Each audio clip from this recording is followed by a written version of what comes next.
வணக்க மக்களே, இந்த காணொலியில நம்ம ஆழமான பள்ளத்தாக்குகளையும் அபாயகரமான வளைவுகளையும் கடந்து ஆபத்தான யானை காட்டுக்குள்ள பயணம் பண்ண போறோம். இந்த பயணத்துல சில்வர் ஓக் மரங்களுக்கு உள்ளேயும் தேக்கு மரங்களுக்கு பக்கத்துலயும் பயணம் செஞ்சு அழகான ஒரு மலை உச்சியை அடைய போறோம்.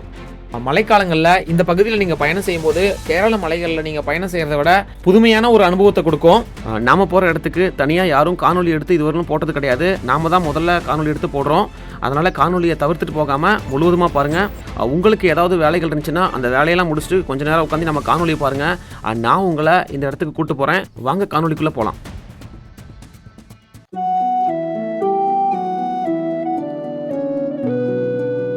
ரொம்ப குளிராக இருக்குங்களா? குளிர் தாங்க முடியாதுங்க. இன்னைக்கு காலையில் குளிருங்களா? பயங்கர குளிருங்க. இது ஒரு கிணறுங்க. இதுதான் இங்க இருக்கக்கூடிய மக்களுக்கு நீர் ஆதாரமா விளங்குறது.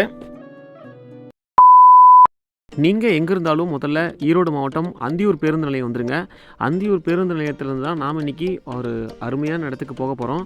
நாம் இன்றைக்கி பயணம் பண்ண போகிறது அந்தியூர்லேருந்து பர்கூர் மலைப்பகுதியில் அமைந்திருக்கக்கூடிய பஜலட்டி அப்படிங்கிற ஒரு மலைப்பகுதிக்கு தான் போக போகிறோம். நாம் பயணம் பண்ணக்கூடிய பேருந்தும் சரியாக 9 மணி அளவில் வந்துருச்சு.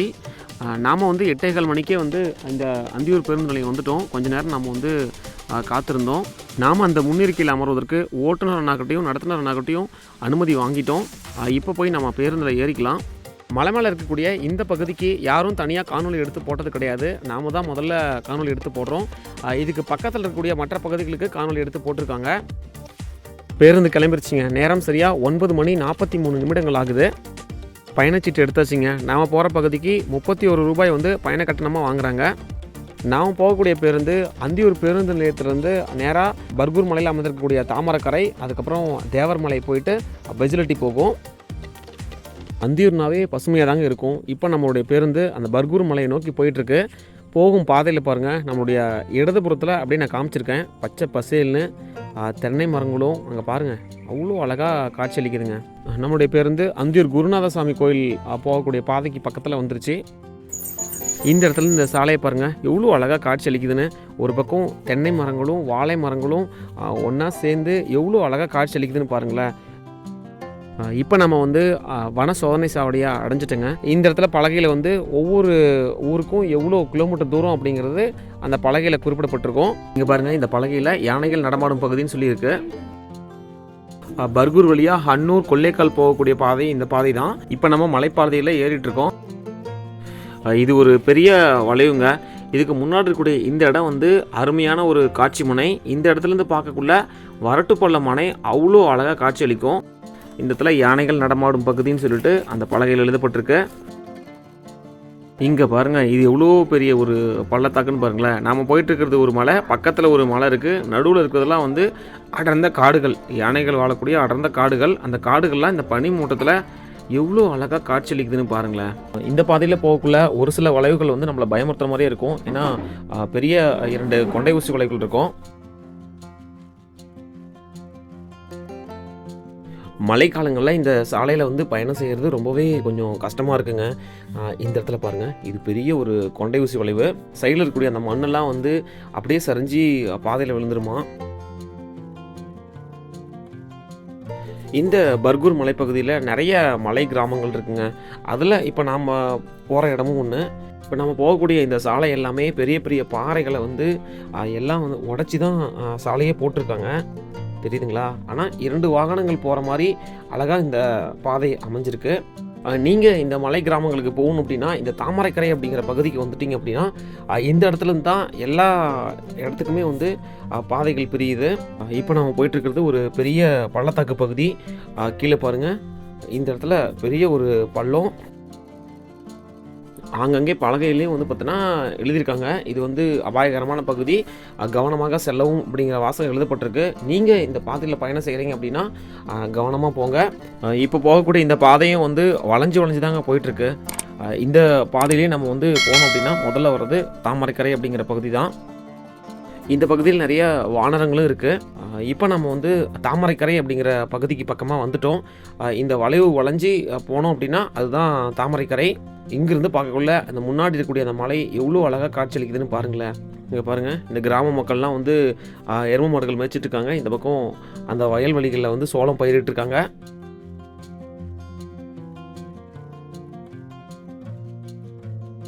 இப்போ நம்மளுடைய பேருந்து வந்து தாமரக்கரைக்கு வந்துருச்சு.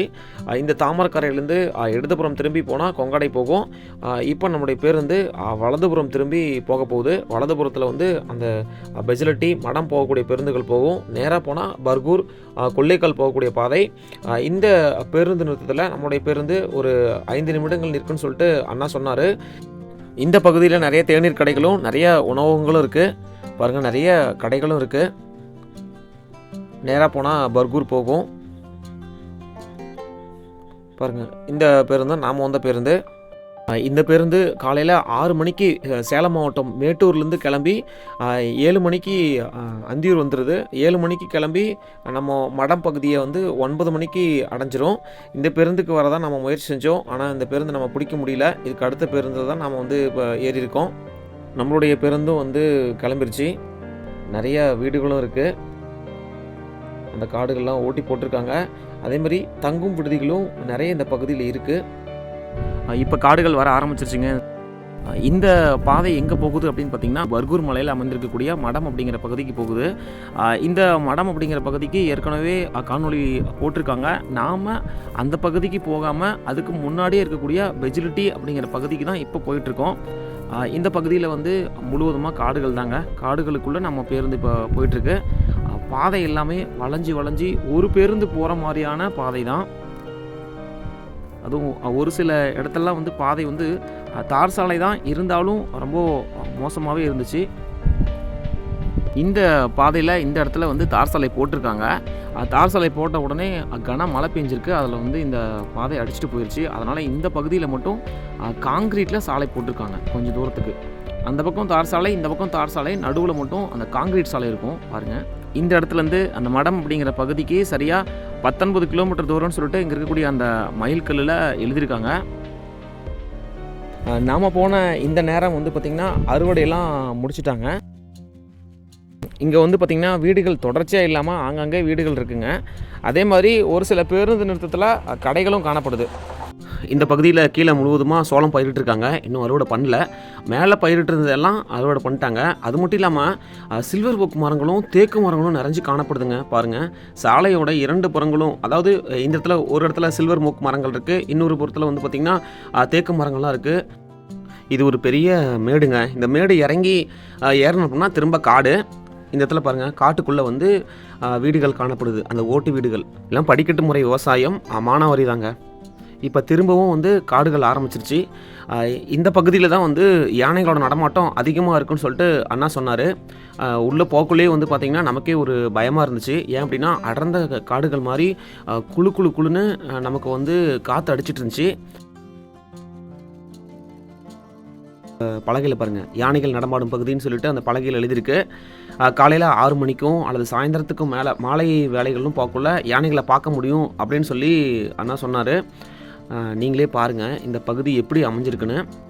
இந்த பகுதியில் வந்து உண்மையாலுமே அமைதியாக இருந்துச்சுங்க. எந்த விதமான சத்தமும் எந்த விதமான பூச்சிகள் சத்தம் எதுவுமே கிடையாதுங்க. அமைதியாக இருந்துச்சு. அதேமாதிரி நம்ம எப்படா இந்த இடத்த கடப்போம் அப்படின்னு சொல்லிட்டு நம்ம பார்த்துட்டு இருந்தோம். ஒரு பெரிய ஒரு பள்ளத்தை நோக்கி நம்ம பேருந்து போச்சு. அதுலேருந்து வளைஞ்சி மேலே ஏற மாதிரி இருந்துச்சு. கொஞ்சம் வளைவுங்க. அதே மாதிரி வந்து நிறைய மேடு பள்ளம் இந்த மாதிரி தான் அந்த காட்டுக்குள்ளே போயிட்டு இருந்துச்சு. பாருங்க, ஏன் சாணங்கண்ணா இந்த இடத்துல தோப்பு மாதிரி இருக்குது. ஃபுல்லாக வந்து கம்பி வடிகள் போட்டிருக்காங்க. பக்கத்துலேயே வந்து ஒரு கோவிலும் இருக்குது. சவுக்கு மரங்களும் வாழை மரங்களும் எல்லாமே பயிரிட்டுருக்காங்க. இந்த இடத்துல ஒரு கோவில் இருக்குது. இதை தாண்டிட்டிங்க அப்படின்னா நம்ம கிராமங்களுக்கு உள்ளே வந்துட்டோம். பார்த்திங்கன்னா எல்லாம் அறுவடை முடிஞ்சு, ஆனால் ஓட்டு வீடுகள் தாங்க. அந்த பழைய மண் ஓட்டு வீடுகள் தான் அதிகம் காணப்படுது. ஒரு சில இடத்துல நம்ம வந்து இந்த மெத்தை வீடுகளை நம்ம பார்க்க முடியும். அதே மாதிரி முழுவதுமாக தேக்கு மரங்களும் அந்த சில்வர் ஓக் மரங்கள் தாங்க சாலையோட 2 புறங்கள்லையும் வந்து காட்சியளிக்குது. இப்போ வரக்கூடிய பேருந்து நிறுத்தம் வந்து தேவர்மலை. இந்த தேவர்மலையில் புகழ்பெற்ற ஒரு கோவில் இருக்குங்க. அதே மாதிரி அந்த மண் ஓட்டு வீடுகள் தெரியுதுங்களா, துவக்கப்பள்ளி இருக்குங்க.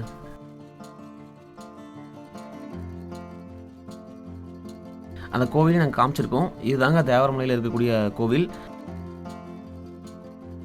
இந்த இடத்துலேருந்து பார்க்கக்குள்ள இந்த தேவரமலை கோவில் பாருங்கள் எவ்வளோ அழகாக காட்சியளிக்குதுன்னு. அது மட்டும் இல்லாமல் பக்கத்தில் வந்து அப்படியே சுற்றியும் கிராமங்கள்லாம் இருக்குங்க. அந்த கிராமங்கள் எல்லாம் இன்னமும் அந்த பழமை மாறாத அந்த பழைய மண்ணாலான ஓட்டு வீடுகள் மாதிரி தான் அழகாக காட்சியளிக்குது. நீங்கள் வந்தீங்க அப்படின்னா இந்த தேவர்மலையில் இருக்கக்கூடிய இந்த கோவிலும் சுற்றி பார்க்க வேண்டிய ஒரு இடம் தான். இந்த பகுதியில் சமீபத்தில் தான் தார் சாலை போட்டிருக்காங்க.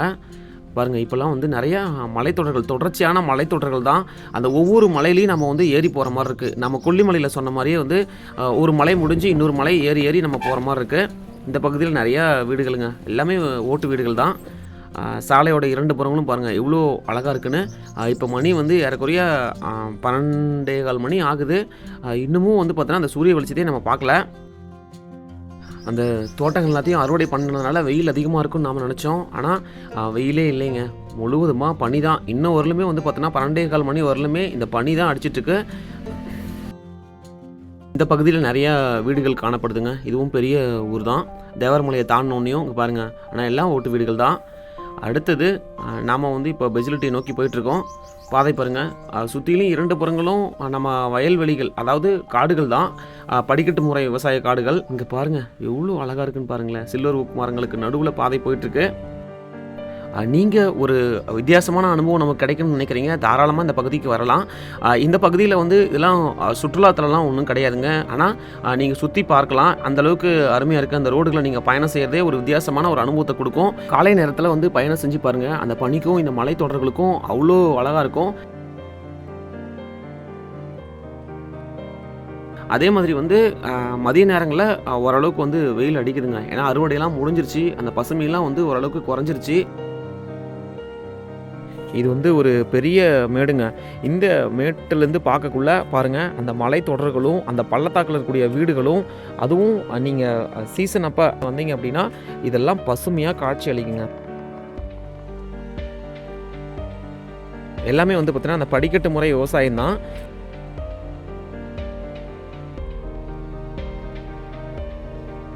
ஓரளவுக்கு நீங்கள் சுற்றி பார்க்கணும், நம்ம வந்து ஒரு வித்தியாசமான அனுபவம் நமக்கு கிடைக்கும்னு நினைக்கிறீங்க, தாராளமாக இந்த பகுதியில் நீங்கள் வந்து பார்த்துட்டு போகலாம். இங்கே பாருங்கள், ஊராட்சி ஒன்றிய நடுநிலைப்பள்ளி பெஜலட்டின்னு போட்டிருக்கு. நாம் வரக்கூடிய இடமும் வந்து பெஜலட்டி தான். இப்போ நம்ம பெஜலட்டி வந்தாச்சு.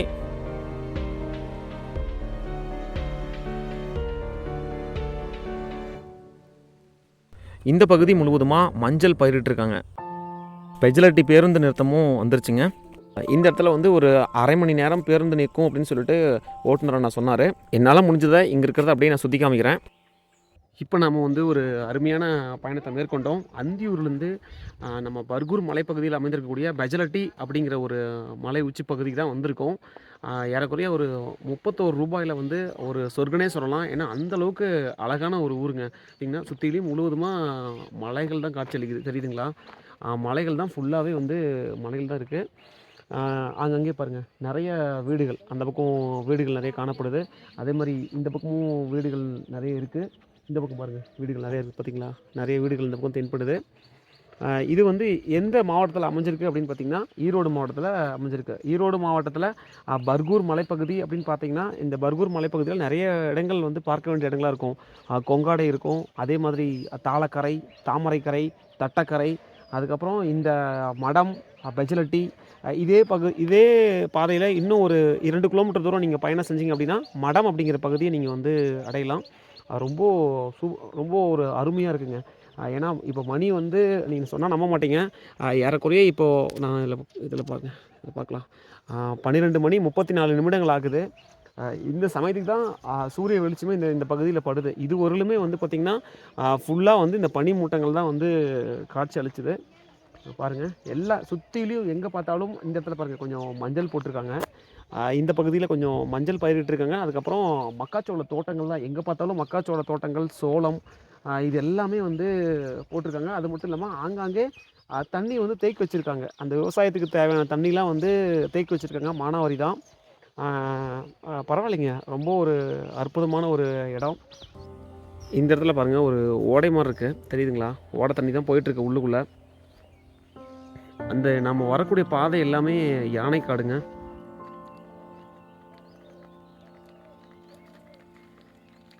ஹாய் ஹாய் சொல்லிருங்க, டாட்டா காமிங்க. Hello, hi, tata. நாம் இப்போது போன சமயத்தில் வந்து தண்ணி கொஞ்சமாக தான் இந்த ஓடையில் போயிட்டுருக்கு. தண்ணி எல்லாம் தெளிவாக இருக்குங்க. சுத்தமான தண்ணி தான் போயிட்டுருக்கு. அந்த பக்கம் பாருங்கள், அந்த பக்கம் உள்ளே போய் நாம் பார்க்கலாம். முன்னாடி இந்த இடத்துல குளிக்கிற மாதிரி இந்த துணிலாம் துவைக்கிற மாதிரி இருக்குங்க. இந்த ஓடை எந்த இடத்துலேருந்து வருதுன்னு சொல்லிட்டு நம்ம மேலேறி போய் பார்க்கலாம் வாங்க. மேலே ஒரு சிறிய நீர்த்தேக்கம் இருக்குது. அந்த நீர்த்தேக்கத்துலேருந்து வரக்கூடிய தண்ணி தான் இந்த ஓடை தண்ணி. அதை நம்ம போய் பார்த்துட்டு வரலாம். அங்கே பாருங்கள், சிறிய நீர்த்தேக்கம் தெரியுதுங்களா? கிட்ட நாம் போய் பார்த்துட்டு வரலாம் வாங்க. இந்த பகுதியில் ஒரு சின்ன ஒரு தடுப்பு மாதிரி கட்டியிருக்காங்க இந்த நீர் தேக்கத்துக்காக. இதுலேருந்து வழிஞ்சி வரக்கூடிய தண்ணி தான் அங்கே கீழே போயிட்டுருக்கு. சரிங்களா? ஆனால் சுத்தமான தண்ணி தான் எனக்கு தெரிஞ்சு, ஏன்னா வழிஞ்சு போயிட்டுருக்கு கீழே. இப்போ நம்ம பேருந்துக்கு முன்பகுதியில் இருக்கக்கூடிய இடத்தெல்லாம் போய் சுற்றி பார்த்துட்டு வரலாம் வாங்க. பேருந்து நிற்கக்கூடிய இந்த இடத்துக்கு பக்கத்துலேயே ஒரே ஒரு தேநீர் கடை மட்டும் இருக்குது. இந்த பகுதி எல்லாமே வந்து நல்லா ஜில்லுன்னு காற்று அடிச்சிட்ருக்குங்க. வெயில் மதியானம் வந்து 12 மணி 45 நிமிடங்கள் ஆகுது. இந்த பக்கம் பாருங்கள், வாழை தோட்டங்கள் நிறையா இருக்குது பாருங்கள். வாழை தோட்டங்கள், மூங்கில் மரங்கள், அந்த பக்கம் வந்து மக்காச்சோளம்லாம் போட்டு அறுவடை பண்ணிட்டாங்க. அதுக்கப்புறம் வந்து இந்த காட்டு அவரை, இது எல்லாமே இந்த பகுதியில் நிறையா விளையுதுங்க. நம்ம வந்த பஸ் இதே பஸ்ஸில் வந்து நம்ம திரும்பி போகிறோம். ஏன்னா டைமுக்கு தான் பஸ் வந்து இந்த பகுதிக்கெலாம் வருது. உங்கள் இருசக்கர வாகனத்தில் நீங்கள் வந்தீங்க அப்படின்னா நிறையா இடங்களில் வந்து பார்த்தீங்கன்னா இங்கே சுற்றி பார்க்கலாம். இந்த பகுதியில் வந்து கிணறு மாதிரி இருக்குங்க, தெரியுங்களா? இது கிணறு. இதுதான் இங்கே வந்து நீர் தேவைகளை வந்து பூர்த்தி செய்யுது. உள்ளுக்குள்ளே போய் வந்துட்டுருக்கோம்.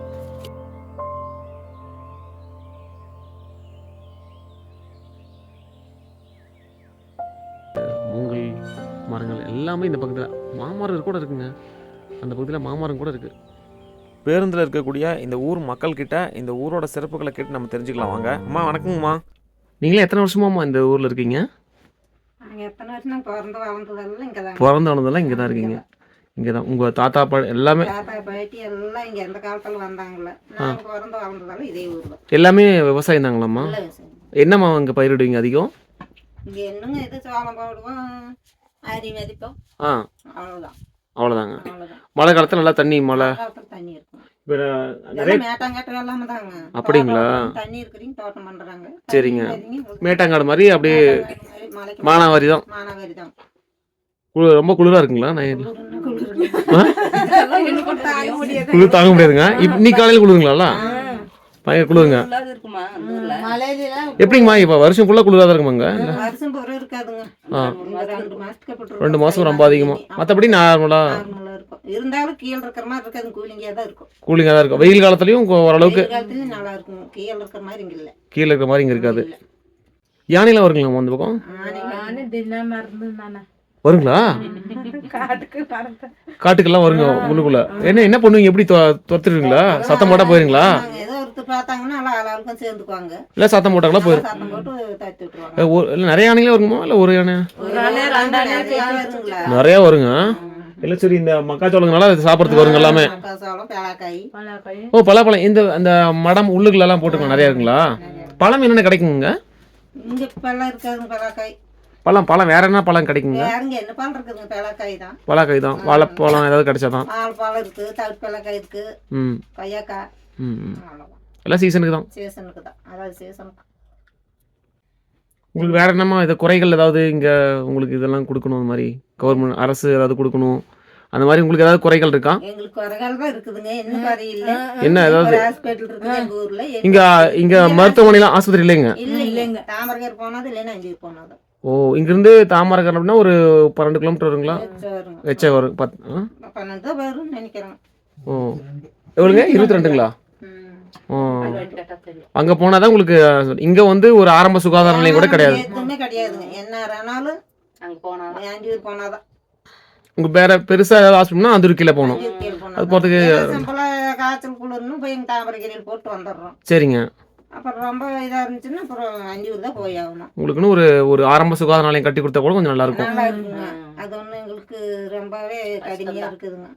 சரிங்கம்மா. நம்ம இதில் காணொலியில் நம்ம சொல்லலாம், அரசு கோரிக்கையாக கேட்கலாம். ஏதாவது அதன் மூலியமாக ஏதாவது உங்களுக்கு எதாவது கட்டி கொடுத்தா கூட கொஞ்சம் நல்லாயிருக்கும். நல்லா தான் இருக்குங்க. எமர்ஜென்சினாலும் நாங்கள் அஞ்சூர் போனாதான். எமர்ஜென்சினாலும் 108 ஃபோன் பண்ணி போக வேண்டியதாங்க. உங்களுக்கு ஏதாவது பொருள் வாங்கணும் அப்படின்னா எங்கே போகணுங்க? வாங்கணும் குடிக்கணும்னு எல்லாமே சந்தை. அந்தியூர் தான். ஓ, அந்தியூரில் போகிற திங்கக்கிழமை சந்தை. ஓ, நேற்று சந்தை போட்டிருப்பாங்க நினைக்கிறேன். போய் உங்களுக்கு வேணுங்கிற பொருள் வாங்கிட்டு வந்துடலாம். அப்புறம் அது வேணுங்கிறது அப்புறமா வந்துருச்சுன்னா எதை பாரு மல்லிகை ஜாமான் வேணும்னு இப்படி வந்து இந்த கடையில் வாங்கி சின்ன கடையில் கடையில் வாங்கிக்கலாங்க. சமைச்ச அளவு காய்கறி வேணும்னா 5 ரூபா தான். நீங்கள் சாப்பிட்றதுக்கு உணவகங்கள் ஹோட்டல் ஏதாவது இருக்குங்களா?